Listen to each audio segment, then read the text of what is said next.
This is a sketch of a car that eventually became the BMW 5 Series E60, but it almost didn't make it into production.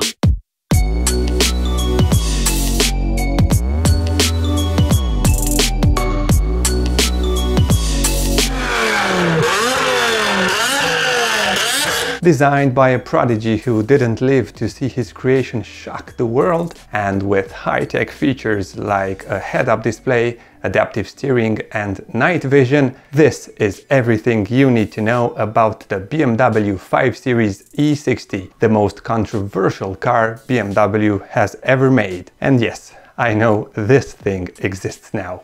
The new 5 Series is an ugly car. So stick around until the end of this video to find out how one of the most hated cars of the noughties became a darling of design enthusiasts all over the world, with a little help from a Formula 1 derived V10 engine.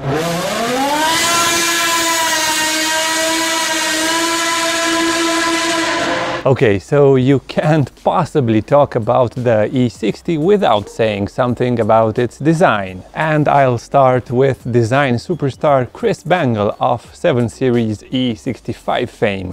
Everybody knows Bangle designed both the Bangle Butt 7 Series and the E60 5 Series, but the problem with this sentence is that it's not true. Yep, Bangle didn't design the 5 Series or the 7 Series, but I'll just stick to the E60 since this is the video's topic. And the design of the 5 Series is quite a dramatic story in and of itself. So Bangle became chief designer at BMW in 1999, 2 years after the development of the new 5 Series began, and he had the full support of the bigwigs at the top of the company who wanted BMW to become a brand of the future. Keep this in mind, because even though I myself wasn't exactly a fan of the E60 when it came out, I own one now, so that says a lot about how the car has been perceived over time. After an internal sketching competition, the winner was a young Italian designer named Davide Arcangeli,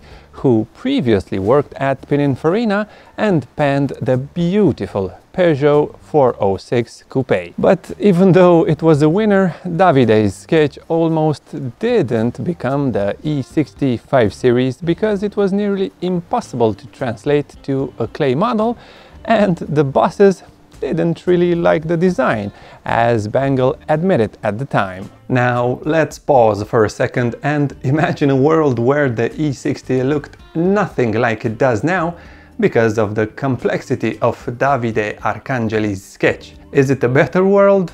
I don't know, but let me know what you think in the comments section below. So Davide was on the brink of being rejected, and what does he do? He works day and night with his fellow modelers and eventually hits the sweet spot, and his design is selected for production. With almost no smooth surfaces in sight, the so-called flame surfacing method was a perfect fit for BMW's new technology at the time of 3D panel pressing, allowing a single press for compound curves, which had previously needed multiple pressings unless the panel was shaped by hand. And here comes the sad and twisted part of the E60's design history.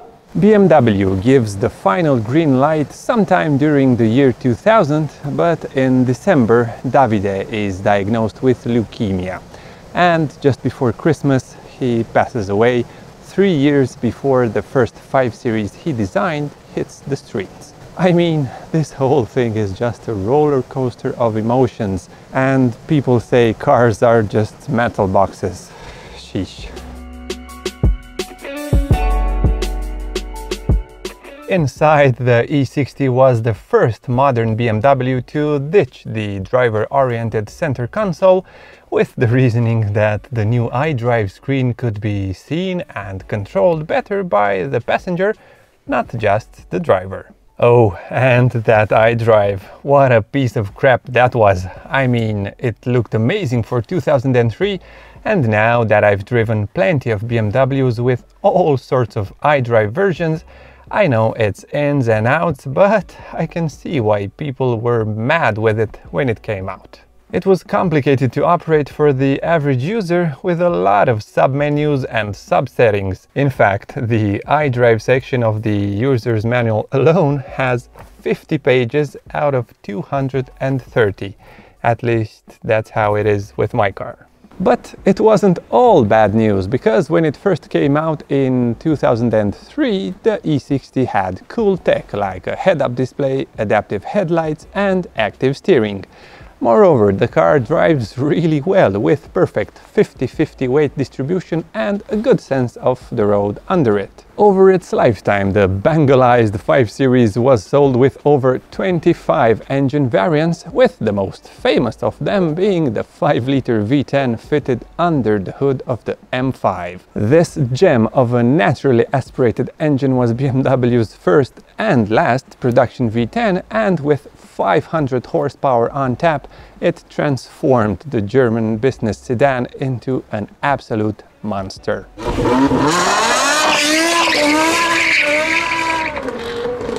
Most M5s were fitted with the 7-speed automated manual SMG transmission, which can be fidgety at times, but a select few came with a 6-speed manual, and those are the most sought after models. Another unicorn is the M5 wagon, which sometimes haunts me in my dreams and tempts me, saying it would be the perfect family car. And I would agree, if it weren't for some huge reliability issues that can quickly transform my sweet dreams into nightmares. I mean, from what I can gather, if the car gets the proper maintenance, it's good for a lot of miles. But that maintenance sometimes involves thousands of dollars in parts, and I just don't have that kind of money. So I'm good with my inline-6 diesel with a manual.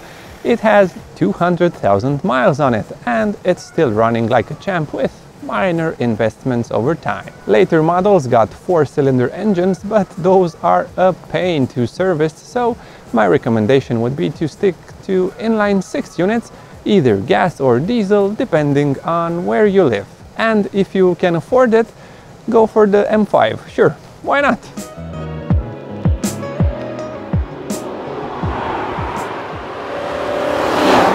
Rear-wheel drive was standard, and optional X-Drive all-wheel drive was offered with either a 6-speed manual, a 6-speed automatic, or a 6-speed SMG automated manual gearbox, which was similar but not the same as the SMG in the M5. The E60 got a facelift in 2007, and with it came LED rear lights, LED front blinkers, and new engine and transmission choices similar to those found on the X5. The active cruise control was also updated with a stop-and-go function, which allowed the car to automatically stop and get going again in a traffic jam. Oh, and I almost forgot, it got an available night vision mode as well as regenerative braking, thus becoming the first ever BMW with such a contraption, paving the way for what is now known as efficient dynamics. You might have noticed that the overall design of the car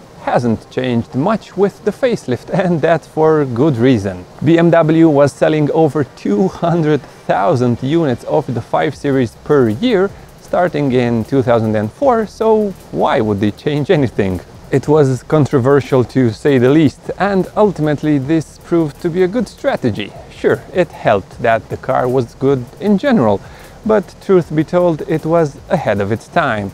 And not in a bad way like the Pontiac Aztek, but in a good way, because it has aged very gracefully with modern lines even now in 2021. At the end of the day, it's an 18-year-old car, and in my opinion, it doesn't look like one. With a troubled backstory riddled with uncertainty, it became the perfect embodiment of BMW's desire to step into the future at the turn of the century. And with over 1.3 million units sold worldwide over the course of its career, plus manufacturing in Germany and China, and assembly in Thailand, Egypt, Russia and Malaysia, it was a sales hit, and I think this resulted in BMW's decision to make the first-gen X6.